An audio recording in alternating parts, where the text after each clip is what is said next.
My name is Bahman Touhidi. I'm a professor at Hydrate University and managing director of Hydrafact Limited. Now, what we have developed, it was a request from Total, one of the most advanced systems in the industry.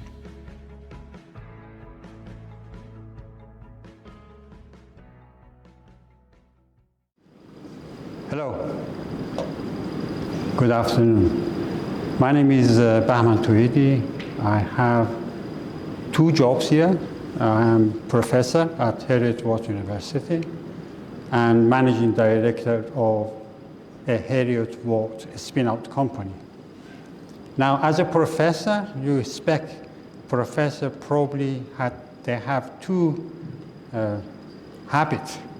One, they go too much in details, and they are forgetful.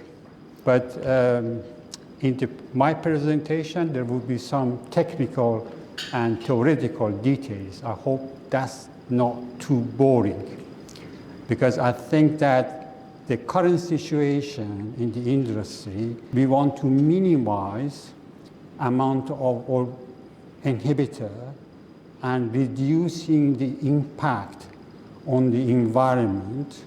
It is important to use some specific property of hydrate to minimize, and also use this specific property to develop devices that can be used in automatic control. But as managing director of Hydrafact, I want to promote the devices and software that we have developed. So what I want to discuss here, the effect of heat transfer. Heat transfer in hydrate formation. We should remember, hydrate formation is exothermic. It creates heat. So when hydrates form, temperature will increase. And that will shoot the condition towards hydrate melting. So there is a natural break here, but we always ignore that. The other point is that very important to simulate field condition. For example, one field condition, because of heat transfer, the rate of hydrate formation in reality is much slower than we see.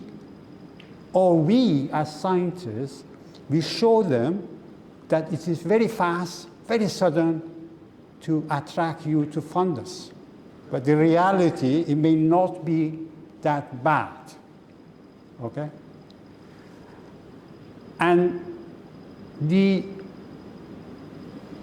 need to simulate hydrate condition when it's forming.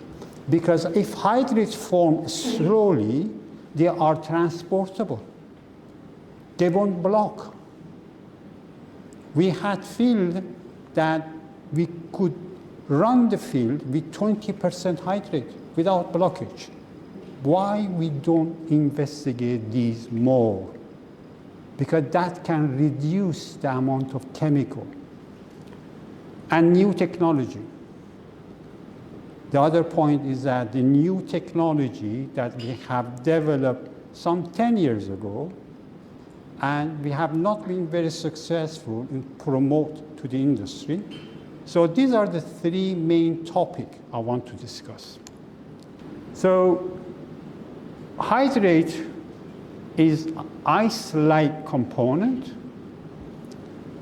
but they have gas molecule inside them. Now, ice formed by hydrogen bonding. When we have gas molecule, there is another force is added to the system, and that is one of our forces between oxygen and the gas molecule. You see that this is oxygen, this is hydrogen, this is gas molecule. Now, the size of gas molecule determine these wonderful forces. If it is too small, it's very difficult to form hydrate. If, as it gets bigger, then they attract. Hydrate form easily. When they get too big, they repel each other. Like human. When we are away, we don't care. When we get a bit closer, we change our polarity to show that we are good people. When we get too close, then we repel each other. Yeah? Here is the same. So the size of molecule is important. Molecule like IC4 and propane and H2S, they have the right size to create strong hydrogen bonding, strong wonderful forces. So they form hydrate easily. But a small molecule like hydrogen, like nitrogen, they don't form hydrate easily. Okay? You see that this is what you see. This is what we show you to frighten you, to fund us. But this is, in fact, the thermal conductivity, U value, is more than 100. What is the U value in your pipeline? 4. Because hydrate creates heat, that heat should be disposed. Otherwise, hydrate will stop.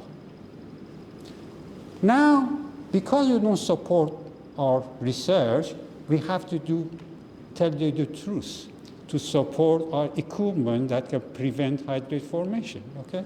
I'm joking, yeah? So, we say that in the exothermic, we need some subcooling because you want to, when you form hydrate, you create a new phase. New phase, you need subcooling. For example, what is the freezing point of water? You say 0. No, it's not 0. It's -0, that melting point. Because you should be below 0 to form ice. So here you need to be inside hydrate region. Heat and mass transfer are very important. We normally ignore them. That affects very strongly on rate of hydrate formation and morphology of hydrate form. And morphology plays a major role in transportability of hydrate. And another important point is hydrate can accommodate 182 volume per volume gas.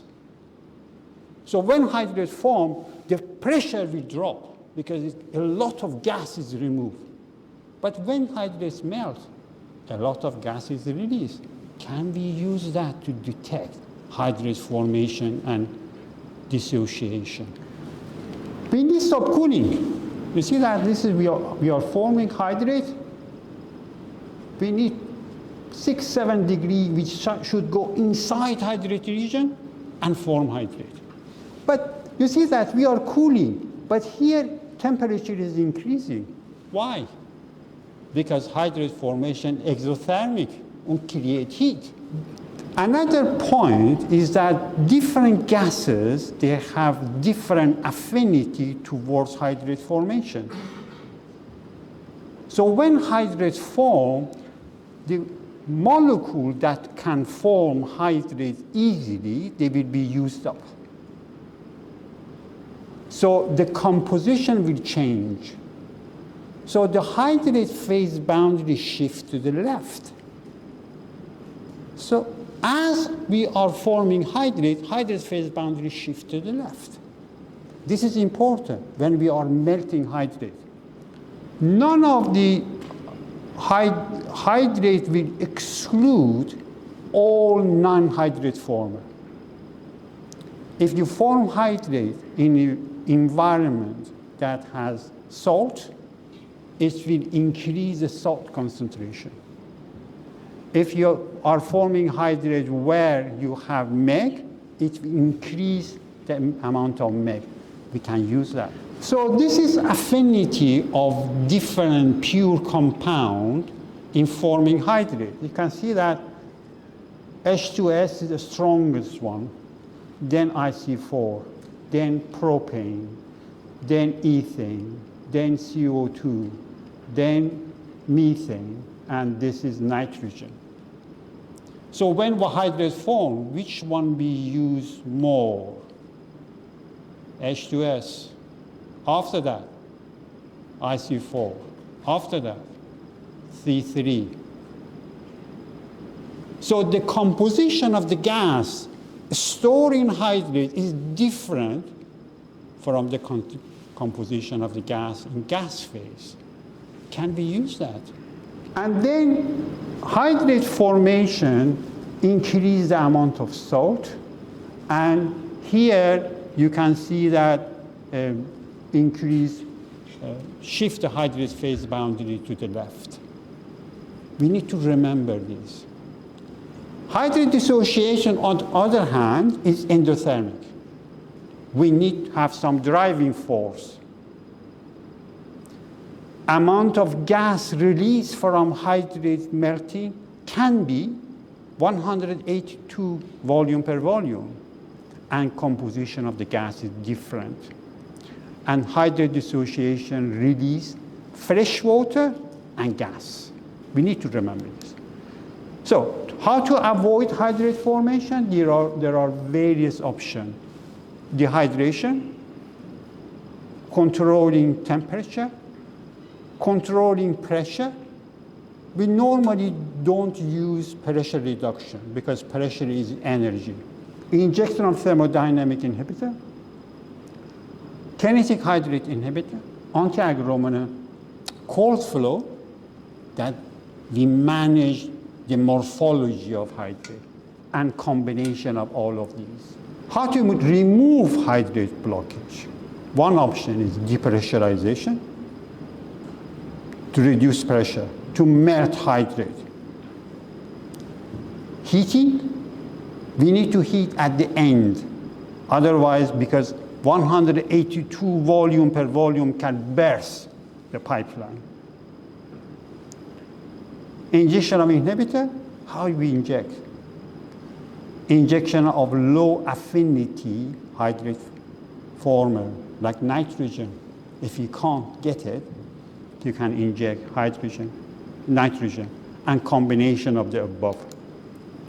This is a case study that I had two case studies, but for the sake of time, I decided to remove one of them. It's a buried pipeline at environment of can go -20. So the pipeline is below frost line. It's 1.5 meters below surface. But surface temperature can be -20. But you can imagine it's very close to zero. KHI and kinetic hydrate inhibitor and thermodynamic inhibitor are used for hydrate, prevention of hydrate. Due to operational error, amount of inhibitor was less than that, less than what should have been. So can't we prevent this happening? It's easy to prevent this happening. A routine peg was run, and because there was hydrate there, it got pushed the hydrate and blocked the whole pipeline. What we can do now? We have a pipeline blocked with hydrate and a peg. What can we do? Well, what they did, they increased pressure to push the plug, one side and two sides. They depressurize, didn't work. Injection of nitrogen didn't work. Injection of methanol didn't work. A second peg was run from the outlet to keep methanol against the plug. Didn't work. None of them worked. They came to us. Now, what they didn't do, they didn't simulate the condition. That's the biggest mistake. You need to simulate. Why these good software are there? Our investigation shows that all hydrate has become ice. Hydrate respond to pressure, but ice only respond to temperature. How can you heat a buried pipeline? They can't do it. So basically, depressurization resulted in hydrate to form ice. Now, because they had some formation water in the pipeline, injection of methanol is also wrong. Because methanol is miscible with water, but salt is not. If there is a competition between methanol and salt, salt come out and form a salt block. That was a mistake. Now, it is difficult to inject methanol. This is one case in South North Sea where methanol and salt mix together and block the pipeline. Well, they form a lot of salt. So, in fact, if you simulate the condition, you see what's happened. They were here, they blocked, they depressurize, so Joule-Thomson effect. They melt some hydrate.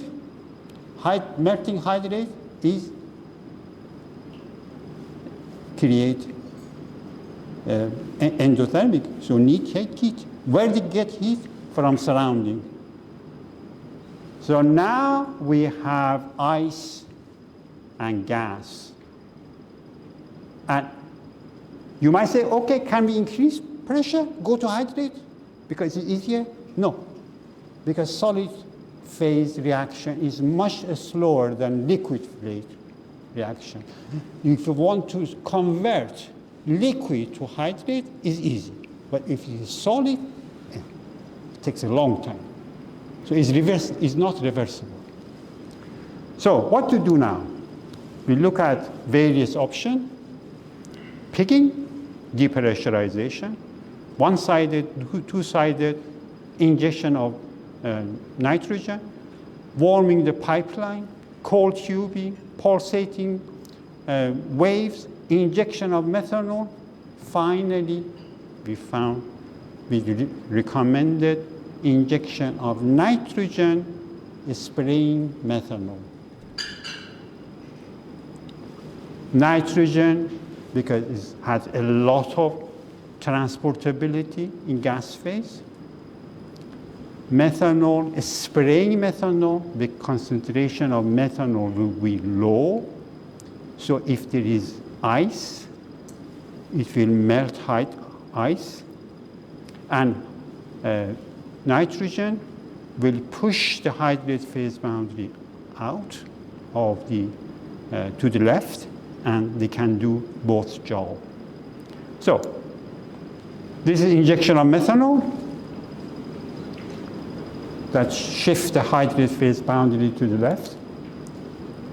So finally, we decided to do nitrogen with atomized methanol, the best option, because it reduces risk of salt deposition. It's less expensive than other approaches. It combines two inhibitors, that is, as I said to you earlier, nitrogen and methanol, both are inhibitors. Nitrogen will work on the gas phase, methanol will work on the liquid phase. And it can be transported by gas phase. We can also simulate the condition of the blockage. This is the condition of beginning of the pipeline, and here inter-hydrate phase boundary, and around 500 meters, 600 meters, the system inter-hydrate phase boundary, and then here up to here, you see that the temperature reaches to ambient temperature. Now the pressure is dropping, so if the temperature is constant, pressure dropping, hydrate is melting, so no hydrate will form. So we know where our hydrate is. Now we can plan how much inhibitor we need to inject, what to do, and the result, this is the breakthrough. You see that the inlet pressure is dropping, outlet pressure is going up, means that we have created communication. And the blockage was removed within 1 week. So what happened to cost? A lot of bad publicity for the operator, 5 months lack of production, and a lot of costs for all these. But couldn't we prevent that? Yes, we could have prevented that. First of all, modeling. You need a good thermodynamic model. What makes a thermodynamic model good? Experimental data. The more good experimental you put, the more accurate your model is, because all these equations are based on cubic equation of a state, and they are semi-theoretical. They can't represent everything by theory. So you need experimental data to tune the model. So good experimental data can give you good model.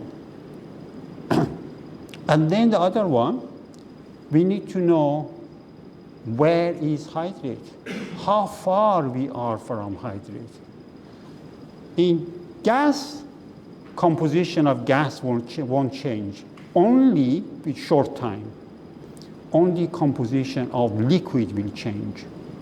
So if we develop an equipment that can measure the composition of liquid phase, water phase, quickly, we are home and dry. And that's the device we have developed. By measuring electrical conductivity and speed of sound on 100 CT sample, we can tell you how much salt you have, how much inhibitor you have. And you can plot the hydrate phase boundary. And then you know how far away from hydrate formation you are. This is the device. We have online version as well that can take sample within, each sample, analysis of a sample take 5 seconds. Taking the sample and cleaning the system takes half an hour. So you can take sample every half an hour. But also, do you remember I told you that we have different gas components of different affinity towards hydrate formation? So if hydrate form, what happens? The gas phase will be depleted from this high-forming hydrate component. So if monitor the gas phase, you can see hydrate is forming. We can also locate where it's forming. Density of hydrate is very close to density of water. So when hydrate form, hydrate will drop in water phase. So gas will show you where is, if hydrate has formed, is being formed. Water, when it arrives, composition of gas released from water is different. And the amount of gas, remember 182, the amount of gas would be a lot more. So if you know the slip velocity, the slip velocity is different between gas velocity and liquid velocity. if you know slip velocity, you can say where hydrate is forming. For example, if slip velocity 10 meters per second, and you get the second signal from water in 1,000 seconds, then means that hydrate is forming 10 kilometers away. So, thank you very much. I think that's the end of my, these are some examples showing that the composition of the gas in water is very different from hydrate is also very different. And I want to thank you, and thank you for the invitation. I want to give you 2 minutes at least for question. Thank you very much.